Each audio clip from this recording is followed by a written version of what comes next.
Yalan danışma, mənə kəsmisən ama. Sabirin cansı sağa kesmişim. Orada gördün ne kadar etim var. Mənim sədaqətli dostum. Xatirə xanım, yedi şok quzunun qabıda. Saat 1 oldu.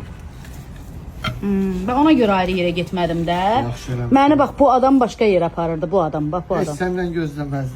Məni ayrı yere Mən aparırdı. nə bilim, o da məni çox istəyir.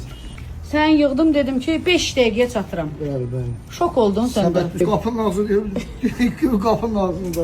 Bir 5 dəqiqəyə çatıram. Olmaz. Orada xətlərin qoymuşam, kəsmişim. Əgər mənlik deyil, hərənin öz işi var. Girsən mahnı oxuya bilərsən. Oxuyarım, sənin kimi oxuyarım. Ay Allah. Görsən, bəs mən sənin kimi yemək pişirsəydim, indi mən nə boydaydım? Alabaydı, mən də etim alabay idi, öldü. Deməli bu il neçə itlər gətirmişik restorana, Aha. adamları bu stolların arasında böyüyür. Biraz çox belə nəsə əsəbidir, ay Sabir. Neçənci ildən idi buradaydı?